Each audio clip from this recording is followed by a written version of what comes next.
orang begini nih. Lah, ya Anda yang malam ini mau cek bunuh sama Ya saya. itu yang saya bunuh nantinya, bulan dulu. Kau ada pesan apa terakhir buat keluarga kamu? Ya namanya pesen ya, saya sudah siap untuk bicara sama keluarga, sudah siap. Siap apa? Ya siap untuk mati lah. Anda mau mati juga, Anda mau mati? Saya tidak mau mati. Kemudian. Nggak takut.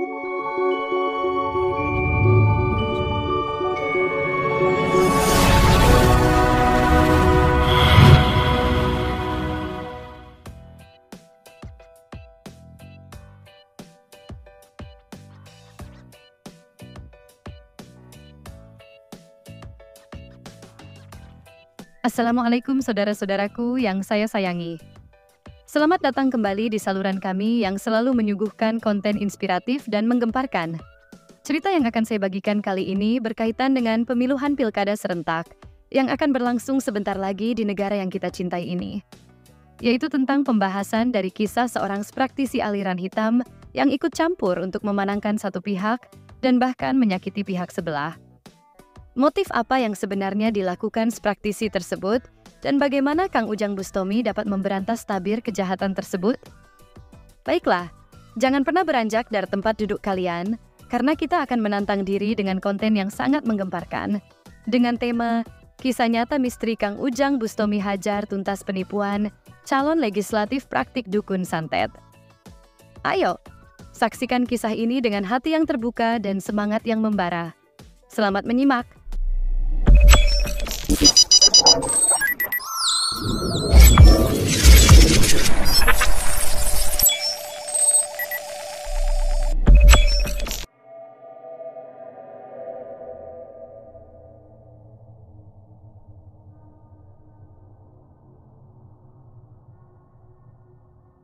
Suatu hari yang sunyi di pinggiran kampung yang dikelilingi rimbunan pohon, membuat udara terasa sejuk dan damai. Namun ketika matahari mulai tenggelam, suasana menjadi mencekam dan menegangkan. Ada misteri yang menyelimuti daerah tersebut, membuat orang-orang merinding ketakutan. Di balik rimbunnya pepohonan, tampak jelas postur tubuh sang guru spiritual, Kang Ujang Bustomi. Wajahnya tertutup dengan ekspresi serius yang menghujam, dan matanya tertutup, menambah suasana gelap dan mencekam di malam itu. Di tempat itu, beliau sedang menjalankan misi mulianya ketika barusan menerima undangan yang penuh ketegangan dari seorang praktisi bernama Uyut Abdul Khodir. Aduh, namanya ini sudah bagus, sudah Khodir. Abdul Khodir mengklaim dirinya sebagai tokoh terkenal dengan pengikut yang tersebar di seluruh Nusantara, bahkan di seluruh dunia. Namun, yang memprihatinkan adalah Khodir mengancam Kang Ujang jika ia ikut campur dalam urusan politik tentang para calon legislatif yang telah disantet olehnya. Anda jangan kayak gitu, ini adalah negara kesatuan Republik Indonesia, ini adalah negara hukum, dan ini adalah negara demokrasi. Silakan saja mereka untuk bertarung-tarung merebutkan suara-suara. Jangan dengan cara-cara yang tidak baik, jangan dengan cara-cara yang tidak rasional. Apa yang merasuki pada dirimu? Yes. Setelah menerima undangan tersebut, Kang Ujang Bustomi tidak tinggal diam. Ia memutuskan untuk hadir dan menemui Abdul Khodir, serta menghentikan tindakan kejamnya agar tidak ada korban tak berdosa. Saat sedang dalam perjalanan, ia merasakan ada kehadiran aura negatif yang mencoba mengganggu tujuannya. Ini tadi saya melihat ada sosok wewe gombel. Sosok wewe gombel itu di atas pohon itu lagi ngising. Coba tadi ngisingin saya. Jadi enak aja main ngising-ngising aja. Namun, berkat keahliannya dalam bidang spiritual alam gaib, beliau berhasil mengusir makhluk tak kasat mata tersebut dan melanjutkan perjalanannya. Namun sebelum sampai di tujuan, Kang Ujang tidak lupa memberikan informasi tentang siapa sebenarnya Uyut Abdul Khodir. Ternyata, Khodir adalah orang yang memiliki kesaktian yang hebat dan bahkan mampu memindahkan benda-benda dengan cepat dan tanpa hambatan apapun. Ini sapu. Ini benda sapu, dia bisa dipindahkan. Mulai dari sini, dipindahkan ke sini dengan menggunakan tangan dia. Tuh. I love you, I love you, I love you. I miss you. Meskipun banyak rintangan yang menghadang, akhirnya Kang Ujang Bustomi tiba di tempat yang dimaksud. Namun, ketika ia hendak memasuki pintu rumah yang terbuka lebar, ia mendapati penghalang yang kuat dari aura mistik. Ternyata, rumah itu telah dibangun dengan pagar gaib oleh pemiliknya. Dalam upayanya untuk menetralisir situasi, beliau mencoba mencari tahu dengan menggunakan kekuatan spiritualnya benda apa yang tertanam di bawah.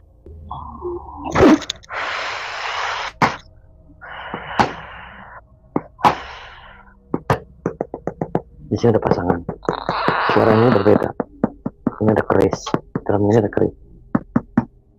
Setelah berhasil memusnahkan aura negatif tersebut, Kang Ujang dengan mudah memasuki pintu rumah itu. Namun, setibanya di dalam rumah, ia mendapati bahwa meskipun ia memberikan salam, tidak ada yang meresponsnya dan terdapat kesunyian yang mencekam. Seperti tidak ada kesadaran dari orang yang berada di dalam rumah itu. Namun, Kang Ujang tidak menyerah begitu saja. Ia terus memberikan salam dan mengetuk-ngetuk kursi kayu agar orang-orang itu tersadarkan. Assalamualaikum.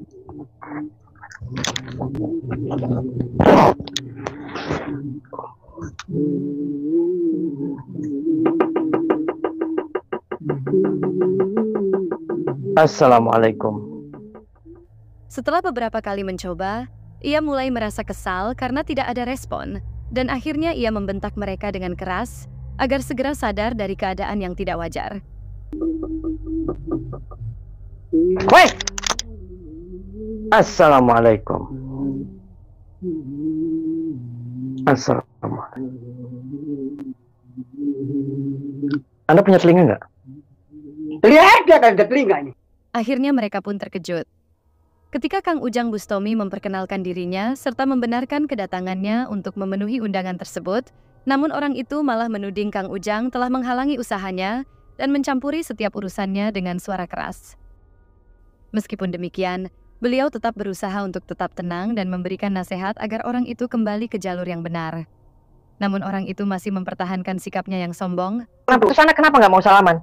Ya itu larangan saya nggak bisa. Kalau salaman, orang juga jelas salam, mau salaman, itu larangan bagi saya. Anda ini Abdul Qadir namanya? Ya, Abdul Qadir. Oh, Anda siapa namanya? Ahmad. Oh, kenapa Anda nggak mau salaman juga? Nggak perlu salaman. Situasi semakin tegang ketika Kang Ujang menyadari bahwa mereka telah menyiapkan sebuah golok untuk menyakiti dirinya. Meskipun begitu, beliau tetap tidak gentar sedikit pun dengan ancaman tersebut. Ia sudah mempersiapkan diri secara mental maupun fisik untuk menghadapi situasi yang mungkin terjadi, dan ia siap menghadapi hal apapun yang mereka akan lakukan kepadanya. Meskipun mereka semakin sombong dan bahkan menganggap semua tindakan mereka sebagai sesuatu yang wajar, Kang Ujang tetap memberikan saran agar usaha tersebut dilakukan dengan cara yang halal. Dan ia terus mengingatkan mereka untuk tidak menyerang dan menyakiti orang lain, karena itu bertentangan dengan nilai-nilai kemanusiaan yang harus dijunjung tinggi. Oh, saya tuh beca, Pak. Ya itu, memang saya pekerjaannya kayak gitu. Kenapa ini? Ya ini fotonya kalau mau tahu nih, fotonya. Saya mau lihat. Silakan. Nggak boleh. Iya jangan lah. Nah, tadi silakan. Ya namanya jangan dipegang, maksudnya silakan tuh jangan pegang ini. Cukup begini aja ini fotonya. Itu foto calegnya itu? Iya, foto calegnya ini. Tapi kan nggak mati dia? Ya nanti aja lihat. Situasi semakin mencekam dan menegangkan ketika Uyut Abdul Qadir terus mempertahankan pendapatnya yang tidak sesuai dengan nasihat Kang Ujang. Kondisi semakin tidak terkendali dan suasana semakin tegang, dan tidak ada yang tahu apa yang akan terjadi selanjutnya. Namun beliau tetap tidak menyerah dan mencoba mempertahankan keyakinannya untuk membawa orang tersebut ke jalur yang benar. Meskipun kondisi semakin memanas, ia sabar dan berusaha untuk menyelesaikan masalah tersebut dengan cara yang baik. Namun, Abdul Qadir tetap bersikeras dan tidak mau mendengarkan nasihat Kang Ujang. Kondisi ini semakin memburuk dan berpotensi memicu adu kesaktian yang sangat berbahaya bagi semua pihak yang terlibat. Kedua belah pihak tetap bertahan dengan pendapat masing-masing dan situasinya semakin sulit untuk diselesaikan. Yang pasti, semua akan terungkap dalam detik-detik selanjutnya. Dan penonton akan terus terhanyut dalam adegan yang penuh ketegangan dan menyebabkan jantung berdegup sangatlah kencang. Cara gimana? Dia bakal jadi anggota dewan. Sudah, gimana caranya? Ya harus disantet, silakan saya laksanakan. Oh begitu. Iya. Berarti Anda nggak waras, Pak. Anda ya, itu yang nggak waras. Tujuannya ngalang-ngalangin orang usaha, orang lagi cari uang, namanya buat cari uang begini tuh. Cari uang tuh sana, Pak, macul. Ya macul, yang beca itu urusan saya. Yang penting saya kerjanya statusnya. Ya Anda nggak usah dendam sama saya, tinggal Anda dilanjutin aja. Kenapa Anda marah-marah sama saya? saya? Harus itu ngalang-ngalangin. Ya saya kenal Anda juga tidak. Saya apa tidak? Kenapa Anda mau membunuh saya? Yang namanya membunuh, habis itu pas lihat menghalangin terus. Kayak seolah-olah dia tuh mempertahankan kita mau nyantet. Itu yang menghalang-halangi saya. Wah ini orangnya yang harus dibunuh, harus dilibas ini juga harus dibunuh nih. Orang begini nih. Lah, ya Anda yang malam ini mau cek bunuh sama saya. Ya itu yang saya bunuh nantinya. Bulan dulu. So ada pesan apa terakhir buat keluarga kamu? Ya namanya pesan ya. Saya sudah siap untuk bicara sama keluarga sudah siap. Siap apa? Ya siap untuk mati lah. Anda mau mati juga, Anda mau mati? Saya tidak mau mati. Ini kebetulan ya, Ya takut. Sok. Iya nggak takut, silakan. Bapak urusan sama saya Ya, tadi ini mau menggorok, Anda tegorok dulu sama saya. Ya, silakan. Kalau mau coba sih, ini nggak bakal mempan nih. Nih, bunuh. Oh, serius nggak bakal mempan? Nggak. Oh, Anda kebal? Kebal lah, sudah siap. Saya itu menjadi tulisan itu sudah kebal dengan segalanya untuk mempertahankan diri. Makanya mau coba, ya silakan. Oh, sok. Lu jual gue borong tuh. Oke, siap. Wah, nggak nyesel? Ya siap. Ada yang mau diwasiatkan yang terakhir, nggak nyesel? Enggak nyesel, sudah. Saya nih kalau sudah siap, semua keluarga turunan saya sudah saya pesankan semua. Makanya dia sudah tidak kaget dengan keadaan saya begini tuh, kerjaan saya. Oke, salaman. Ya salaman, kita perjanjian. Ya sudah, cukup begini aja. Salaman. Sudah cukup. Apa pakai golok salamannya? Udah cukup begini, silakan pakai golok terserah. Oh gitu. Ya. Oke, sok. Hajar tuh sama saya. Sok keluarin semua. Ya, sok, saya sudah siap.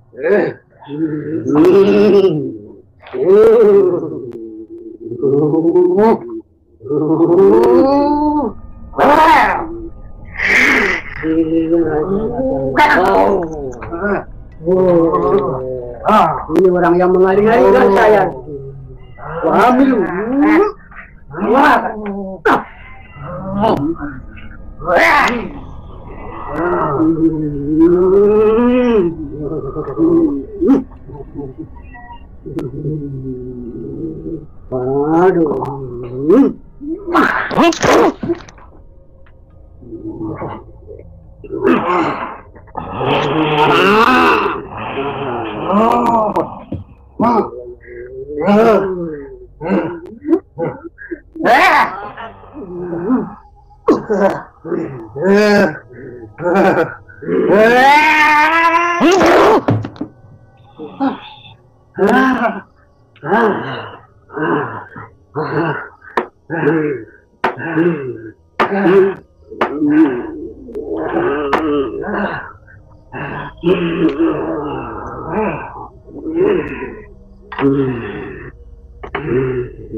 Ini yang macam-macam ini.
minta baru untuk membunuh orang.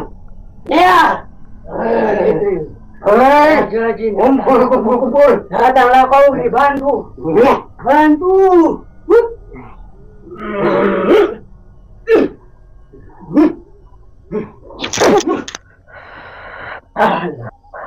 Ya.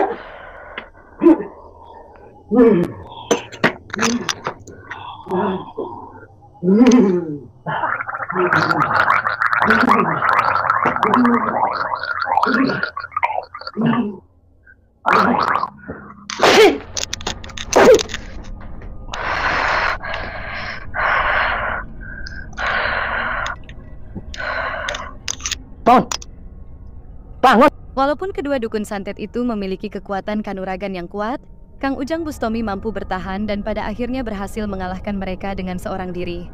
Namun, ketika ia mencoba menyadarkan dukun bernama Ahmad, sang dukun tetap mempertahankan sikap keras dan enggan menerima kekalahannya. Meskipun begitu, beliau masih saja tetap berusaha memberikan nasihat agar Ahmad kembali ke jalan yang benar. Namun sang dukun masih bersikeras dan tidak mau menerima kenyataan.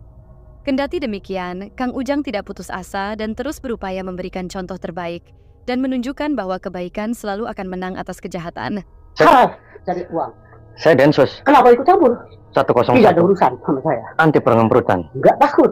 Enggak takut. Mau disembelih sama saya. Silakan kau berani. Enggak tahu. Nih, gegedeg dukun dari mana saja udah terpedang. Mau dibatok sama saya. Silakan.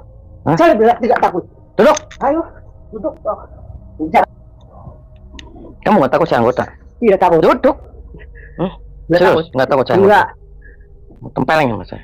Silakan kalau kau nyampe. Kenapa nanya-nanya orang kayak gitu? Itu urusan saya. Kenapa Bapak ikut campur? Gak usah ikut campur, itu urusan saya. Ya saya ikut campur, Pak. Ya kalau berani silakan. Ya dari tadi saya berani. Masukin. Mas saya. Kamu apa yang mau disebut pitang? Nggak takut kamu saya tangkap? Nggak takut. Nggak sama sekali. Karena saya udah bilang dukun dari mana-mana. Mau saya tangkap, Om? Silakan. Kalau bisa megang. Saya Serius? orang yang nggak suka pernah kepegang. Oh, nggak pernah kepegang? Iya, susah orangnya. Oh, tertarik sama saya trijilan. Wah, tidak bisa. Tidak bisa. Nggak bakal nyampe. Baru tahu ya? Baru tahu nih, baru kenal nih sama saya. Oh, baru kenal. Nah. Mau saya kepret? Silakan kalau nyampe. Saya nggak takut nih. Nih, lihat kuda-kuda saya nih. Nih. Nah.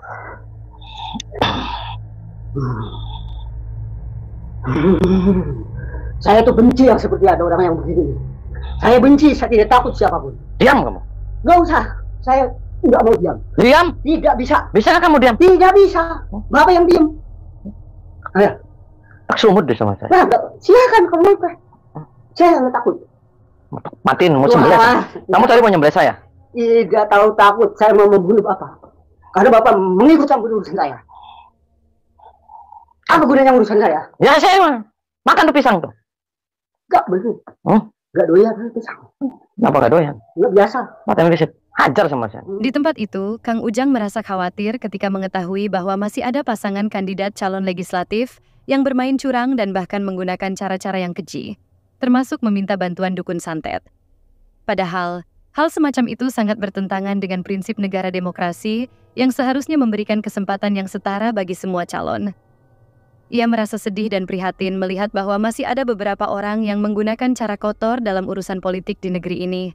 Beliau berharap agar masyarakat semakin sadar tentang pentingnya memilih pemimpin yang jujur dan terpercaya untuk membangun kehidupan yang lebih baik. Meskipun begitu, Kang Ujang memberikan kesempatan kepada sang dukun untuk memulihkan staminanya agar dapat kembali bertarung dalam adu kesaktian. Setelah merasa cukup siap, ia akhirnya mendatangi sang dukun sehingga terjadi lagilah sebuah pertarungan yang sangat berbahaya antara mereka berdua.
Bangun, bangun, duduk, duduk. Ampun nggak kamu? Ampun, Hmm? ampun, ampun, saya takut. Diam. Sudah saya hanya Ya diam makanya. Jangan ngomong. Tundukkan kepalanya. Meskipun berusaha bertahan sekuat tenaga, akhirnya sang dukun harus mengakui keunggulan Kang Ujang. Setelah pertarungan usai, beliau kembali memberikan nasihat dan menyamakan persepsi, agar sang dukun sadar akan kesalahannya dan berubah ke arah yang lebih baik. Setelah itu, Kang Ujang Bustomi tidak membuang waktu untuk menetralisir pengaruh jahat yang telah mempengaruhi jiwa sang dukun selama ini, sehingga akhirnya ia benar-benar bertaubat dan menyadari kesalahannya. Meskipun ia berhasil memberantas kejahatan dan menyelesaikan misinya, Kang Ujang Bustomi merasa tidak puas dan menjatuhkan hukuman kepada sang dukun agar tahu konsekuensi dari tindakan kejahatannya, dan untuk memperingatkan bahwa jika terlibat lagi, maka akan dihadapi dengan tindakan yang lebih serius. Terus, ke tembok, pepetin. Terus. Terus. Bisa nggak terus di dua-duanya? Bisa nggak? Ya dua-duanya kamu nempel ke tembok. Terus.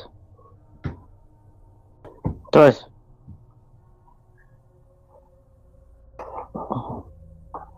Bisa nggak kamu? Ya udah, kalau nggak bisa kamu jangan sok-sokan, paham tidak?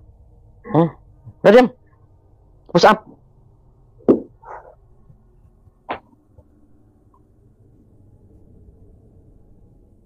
Ya udah cukup, pulang sana kamu, pulang. Kemudian, Kang Ujang merasa ada kejanggalan di dalam rumah itu, hingga membuatnya penasaran, dan akhirnya ia memutuskan untuk menuju ke sebuah kamar. Namun, ketika membuka kain tirai pintu itu, ia pun sangat terkejut karena melihat seorang perempuan yang sedang tertidur mengenakan pakaian yang terlihat sangat anggun. Beliau mencoba membangunkannya, dan sang perempuan itu pun terkejut saat terbangun. Pupu. Bilang pupu mana? Yes. Ada apa kamu masuk-masuk ke kamar orang sembarangan? Lah, kamu waras.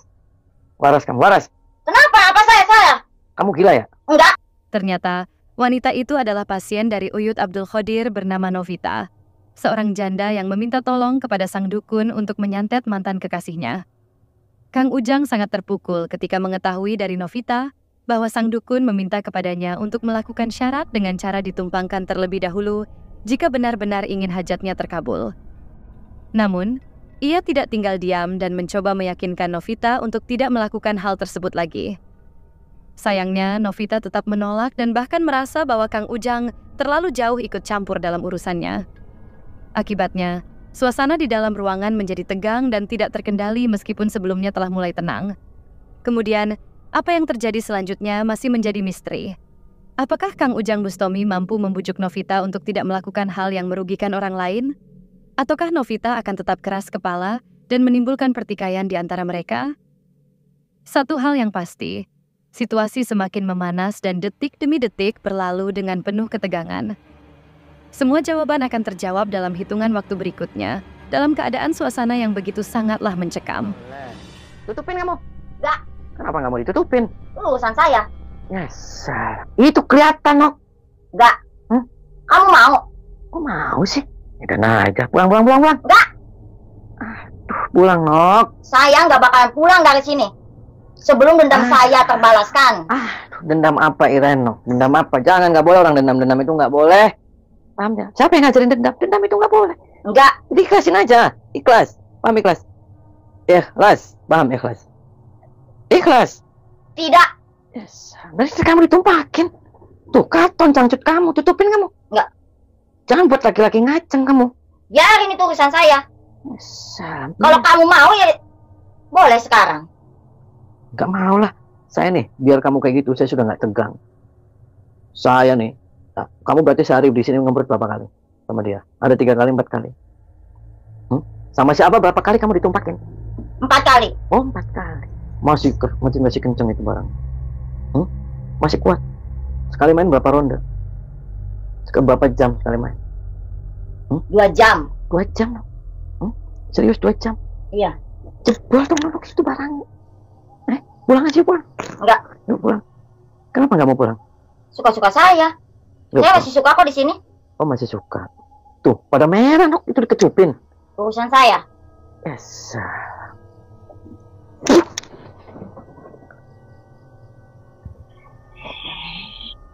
Aduh, meleding maning banget. Yes. Ini macan. Ini dengan macan. Kamu macan. Kamu macan. Macan apa kucing? Jawab, kamu macan apa kucing? Kamu macan apa kucing? Saya macan. Oh, macan. Macan sudah makan. Macan sudah makan. Macan sudah makan belum? Ya tinggal jawab. Apa urusan kamu? Ya kan kalau belum makan nanti saya kasih makan. Ya macan jangan marah-marah. Kenapa macan marah sama saya? Saya sih nggak punya apa-apa macan. Jangan galak macan. Saya takut sama macan. Ini benar macan apa kucing? Saya macan. Oh, macan. Dari gunung mana? Gunung Cermai, Gunung Lawu? Saya dari Gunung Cermai. Oh, dari Gunung Cermai. Macan berarti kesini dipanggil sama cewek ini. Macan pulang aja macannya, jangan galak-galak.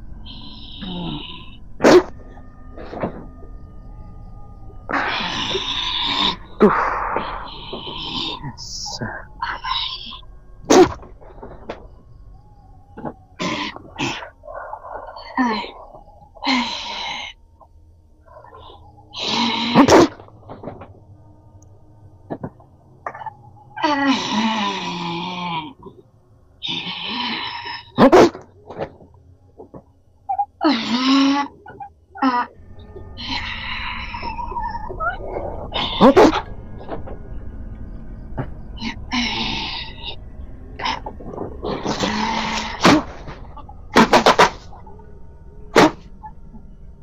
Diam.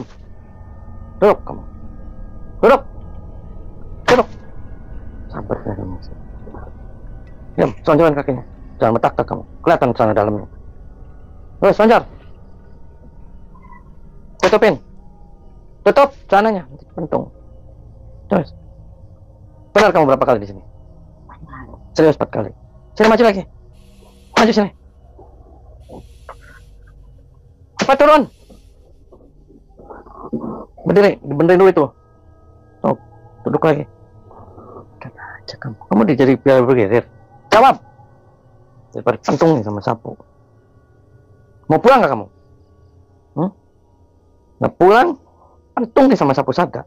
Jawab. Mau pulang apa mau pentung? Yang mau pulang. Ya udah, kamu jangan di sini. Kamu tuh jebol barang. Gila.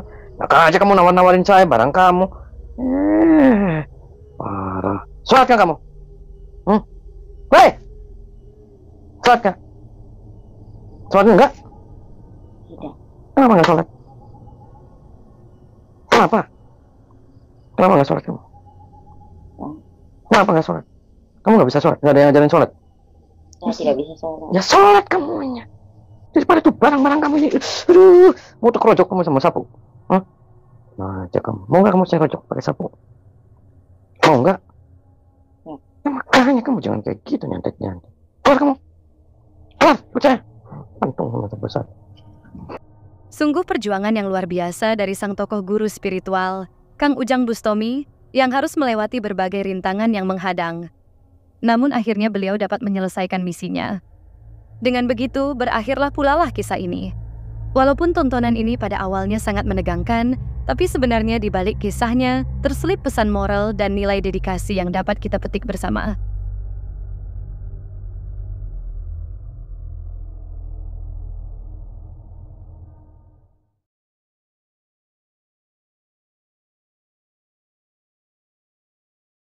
Dari kisah ini terdapat pesan moral dan nilai dedikasi yang relevan dalam konteks pemilihan calon kepala daerah dan gubernur periode 2024 sampai 2029. Pertama, Kang Ujang Bustomi menunjukkan bahwa warga negara harus berani bertindak melawan kecurangan dan kejahatan dalam politik. Sebagai pendidik spiritual, Kang Ujang Bustomi memberikan contoh untuk menyuarakan kebenaran, bahkan ketika mendapat ancaman atau intimidasi. Kedua, nilai dedikasi penting dalam proses pemilihan calon pemimpin. Kang Ujang Bustomi menunjukkan kesabarannya dalam menghadapi situasi yang mencekam dan dia meluangkan waktu untuk memberikan nasihat, bahkan kepada orang yang bertindak tidak benar. Ini menunjukkan pentingnya komitmen untuk mencapai hasil yang diinginkan, termasuk membantu masyarakat untuk memilih pemimpin yang baik untuk membangun negara yang lebih baik. Ketiga, Kang Ujang Bustomi juga menyoroti pentingnya nilai-nilai kemanusiaan dalam politik. Ia menekankan bahwa seseorang tidak boleh membahayakan orang lain demi kepentingan politik atau keuntungan pribadi. Oleh karena itu, ia terus memberikan nasihat agar orang tersebut memilih jalan yang benar. Dalam proses pemilihan calon kepala daerah dan gubernur periode 2024 sampai 2029, penting bagi masyarakat untuk mengedepankan nilai-nilai moral dan komitmen untuk mencapai hasil yang positif untuk kepentingan masyarakat secara keseluruhan. Para calon harus memperlihatkan dedikasi untuk membangun negara dan mengutamakan nilai-nilai kemanusiaan di atas segalanya.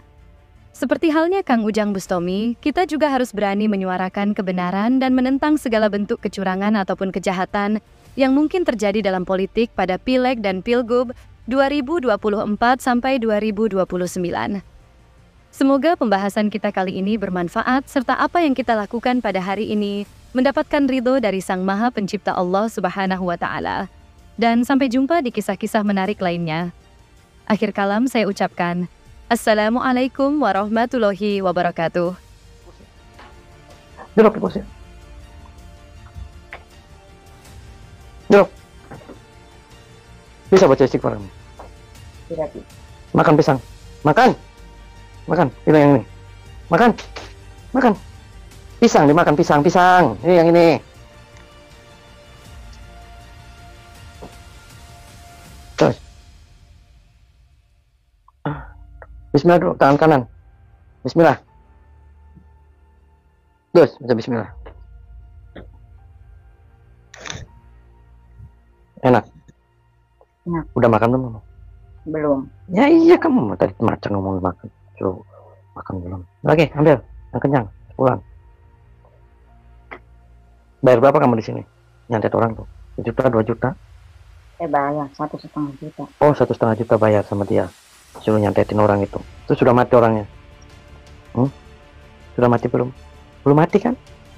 Ya belum, kamu uang setengah kamu hilang. Terus makan lagi. Tuh, barang kamu jebol. Kamu sholat aja yang benar. Paham tidak kamu? Paham tidak? Tutup ini. Tutup. Nih, kalau ditutupnya aurat tuh, ditutup aurat tuh, ditutup.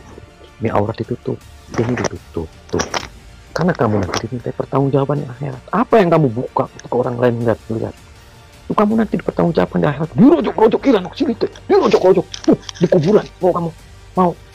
Jangan. Pakai jilbab, pakai semuanya.